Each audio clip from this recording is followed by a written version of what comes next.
After coming home from a week-long honeymoon, we heard strange noises coming from inside the house. We were worried that it might be a burglar. Do you hear that? Someone might be in the house. Should we call the police? My husband, unfazed, said, "It's fine," and walked inside. I followed him in a hurry and found mother-in-law and sister-in-law inside. Relieved it wasn't a burglar, I still couldn't understand why they were in our house. Apparently, they had taken the keys from my husband to look after the house while we were gone. We thought they would leave once we returned, but they showed no signs of doing so. It's getting dark. Time for you to go. Oh, can't we stay a bit longer? Not only they did not leave, but they also took over the living room and started using our bathroom. I thought they would surely leave the next day, but even when I came back from work, they were still there. I couldn't take it anymore. I asked my husband to make them leave. He replied, "We're all living here now. If you don't like it, you can leave." "All right," I said. Packed a suitcase with essentials and left the house. My name is Adeline, and I am 29 years old, magazine editor. I met my now husband Dave 3 years ago through a friend. With little dating experience, I was drawn to Dave, who was decisive and took the lead. He confessed his feelings, and after dating for 3 years, we got married. Whether choosing a new home or a wedding venue, he was dependable and made things run smoothly. Life was good with him, but I'd been stressed with mother-in-law and sister-in-law. Dave's father passed away 10 years ago, so it's just mother-in-law and sister-in-law who is 27. We kept our distance before the wedding, but now they've become more intrusive. Mother-in-law calls almost every day asking us to increase her monthly allowance. "Even $200 would be fine," she pleads. Since Dave is the only providing the money, I tell her to talk to him, but she blames me for not being able to increase the allowance. I also get lectured about not visiting their house often enough for cleaning and other duties. On top of that, sister-in-law visits us unannounced, usually when I'm cooking dinner. "Just making food? I'm hungry, so hurry up," she says, sitting on the sofa and eating dinner before leaving. Even after telling her to inform us before coming, nothing changed. Since they're Dave's family, I didn't strongly refuse expecting Dave to step in for me, but that hasn't happened. 6 months into our marriage, Dave and I finally had a chance to go on our long-delayed honeymoon. Our destination was Europe, where we unwound and enjoyed ourselves to the fullest, free from our usual stress. When we got home after a week of bliss, we heard noises inside the house. I felt a pang of fear, thinking a burglar might have broken in while we were away. Do you hear that too? There might be someone inside. Should we call the cops? Dave, unfazed, replied, "We're fine," and walked into the house. I hurried in after him and found my mother-in-law and sister-in-law inside, relieved that it wasn't a burglar. I was still puzzled about why they were there. "Oh, you're back." "Welcome home. Where are my souvenirs? Did you get the bracelet I asked for?" "There's no way we bought that. It's too expensive." As I stood there, stunned, the three of them continued their animated conversation. Why are you guys here?" "You're annoyed we're here, aren't you? Houses are vulnerable when empty. We stayed to protect your home. You should be thankful." Apparently, mother-in-law and sister-in-law had gotten the keys from Dave to house sit while we were away. I whispered to Dave, "You should have consulted me first." He responded, "They offered to watch the place last minute. I didn't have time to consult you." I decided to let it go, figuring their presence had at least deterred burglars. But when I looked around, every room was a mess. Sister-in-law's clothes filled our closet. Items were strewn all over the living room floor. The living room was littered not only on the table, but also on the floor with all kinds of things, including clothes, bags, remote controls, and comic books. It was exhausting to think about clearing up, especially after traveling, but that wasn't even the main issue. Despite our return, mother-in-law and sister-in-law showed no signs of leaving. "It's getting late. You should head home." "We're family. Why bother about formalities?" sister-in-law said, continuing to make themselves at home. I had hoped they'd leave the next day, but even after I returned from work, they were still there. I made it clear they needed to go, but they insisted. We're family, so don't bother about us. I was still doing all the cooking, cleaning, and laundry.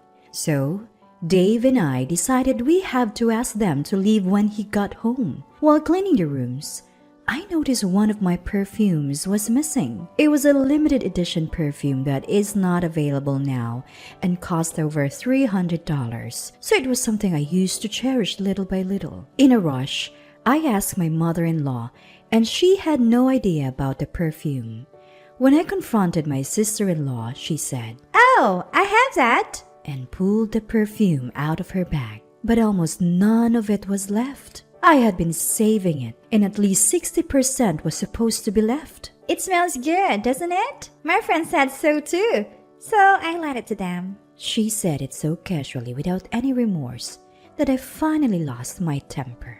Why are you using it without asking? What you're doing is theft. Did anyone teach you not to steal? Seriously? I just borrowed it. Why are you making such a big deal? If you only borrowed it, will you give it back? Fine, but I used some, so half the price should be okay, right? I don't want money. I want the same item back. Wow, you're pretty. It's just perfume. I know your brand. It's not that expensive. Saying that, she checked the price on her phone. What? Why is this so expensive? Spending $300 on perfume is stupid. If it's so important, lock it up. She seemed flustered, realizing it was more expensive than she thought. It was important, so I only use it at home. I never thought I have a thief as a relative who'd barge in and use my things. Don't call me a thief for using some perfume. While we were arguing, Dave came home. What's all this noise? Listen, bro, I use a bit of her perfume and she's calling me a thief. Leaving the loud sister-in-law in the living room, I explained everything to Dave in the bedroom. I can't take it anymore. Kick mother-in-law and sister-in-law out! Don't get so mad. I hadn't told you yet, but we're all going to leave here now. I was stunned by the unexpected news. Our old house is falling apart. We were debating repairs or moving. Living here saves money, and we have room. Why didn't you consult me? Don't I contribute to the mortgage? Mom already started selling the old house. We're all living here. If you don't like it, leave. I felt my affection for Dave cooling at his unilateral decision. Understood. With that, I began packing only the essentials into my suitcase. Dave didn't stop me. Instead, he said, Running away after a fight is childish. And returned to the living room. Mother-in-law and sister-in-law smirked as they watched me pack. As soon as I stepped out the door, they locked it behind me. I had no intention of ever going back to that house, so I felt nothing about leaving. I stayed at a hotel and contacted my boss, so I often consult with, to take a few days off. During that break, I found a new place to live and informed my parents that I had moved out because my mother-in-law and sister-in-law had moved in, and Dave told me to leave. I also told my worried parents that I planned to divorce Dave. The only message I received from Dave during this time was an email saying, You can come back if you repent. They both said they'd forgive you. When I told Dave over the phone that I wanted a divorce, he first responded, You're divorcing me over this? Can't you just put up with it a little longer? But when he realized I was serious, he agreed to the divorce. Things progressed smoothly after that, and the divorce was finalized within a few days. I wanted to end things quickly and sever ties, so I left the house today without any division of assets. Although we had been married for less than a year, the divorce led to concerned questions from friends and those around me. The old me might have said, It's nothing, and kept quiet, but I was over it and told everyone what had happened. Everyone was sympathetic and supportive, so I'm glad I spoke up.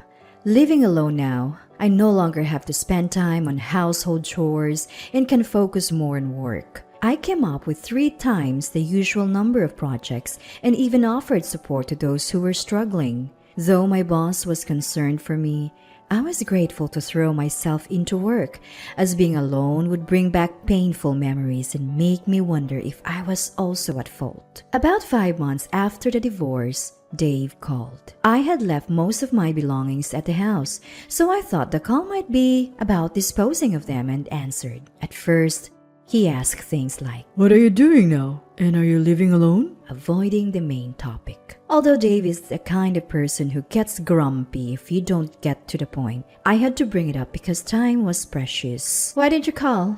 I want to get back together. I had no intentions of reconciling, so when I tried to hang up, Dave hurriedly stopped me. Wait, there's something else I have to say. What? I'm busy, so make it quick. Can you lend me some money? I'm having a hard time with the mortgage payments. Though the mortgage was challenging for Dave alone, it wasn't an amount he couldn't afford on his income. It turned out that Dave thought he'd get a raise soon and would be able to maintain the house even after the divorce. However, the raise didn't happen, and he was told future raises would be difficult, so he decided to quit and find a new job. He thought he'd easily find a job with better conditions, but could only find places offering less pay than his previous job. I can't lend you any money. Please don't call me again. You're still single, right? No one's going to marry an older woman with a divorce history, so you're better off getting back together with me. Feeling demeaned by his comment, I responded, No, thank you. And I hung up the phone. I wondered why I ever liked such a person and felt disappointed in my lack of judgment. And so not just from Dave, but also from mother-in-law and sister-in-law. The calls kept coming. From what I gathered through their calls, they assumed Dave must be earning well since we bought a new house and had a grand wedding reception. They thought I was the one preventing Dave from giving them more money because he himself said he couldn't afford it. So they believed that if I were out of the picture, they could live comfortably. Turns out, Dave's salary was less than they expected, and they panicked, hence the frequent calls. While it's common to think that men earn more than women, I actually make more than Dave. I wanted to block their calls, but Dave knew where I worked. I was afraid they might call or even show up at my workplace, so I answered the phone once in a while. The conversations were always about money. He'd say things like, They both are spending too much and drain our savings. or, They both started part-time jobs, but they're still not making ends meet. I thought if I told them I was also broke, the calls would stop. So one day, as usual, they said, We need money for upcoming bills. I responded, Actually, I'm leaving my current job. I'm pretty much depleted my savings. I need money more than you do. If you don't believe me, ask my coworkers. After hearing this, Dave said, I see. and hung up. As planned, the calls from the three of them stopped. When I talked about this with a mutual friend, he told me Dave's situation was worse than I'd heard. Turns out, the salary at Dave's new job is less than his previous one, and most of it goes to the mortgage. Not just that, sister-in-law had an affair with her manager and was fired when the manager's wife found out. At first, sister-in-law claimed she didn't know he was married, but it turned out she knew his wife was pregnant. The manager and his wife are divorcing, and it's now public knowledge that sister-in-law caused it. She hasn't found a new job and has lost friends. Dave is paying off loans and barely making ends meet. Mother-in-law keeps complaining that their friends have grandchildren, while her children are single and broke, leading to daily arguments. Our friend said, Dave thinks he's unattractive since the divorce, but he looks so run down and older than his age. There's no way he's getting any attention. Because I share the reasons for our divorce, this friend is the only person still speaking to Dave. He tells me everything because he has no one else to talk to. This is the friend who introduced me to Dave. I feel responsible for introducing you too, and besides, Hearing about Dave's life is sort of entertaining, he said. He's also making sure Dave doesn't get near me again. As for me, I recently co-founded a web magazine company with some old friends from school. I left my job and used up most of my savings to start this company. Even though running a small business means I have to handle a lot of things on my own, it's exciting to continually take on new challenges. I used to be hesitant about diving into new things, but thanks to various experiences, I've gained the resilience to overcome hurdles. I've also started a relationship with someone I met through work. He's the kind of person who respects my feelings while taking the lead, and meeting him helped me realize that Dave wasn't a leading man, but simply self-centered. After my divorce, I thought for a few months that I couldn't possibly remarry or even date again. But now, I can think positively and want to cherish the happiness in this new chapter of my life.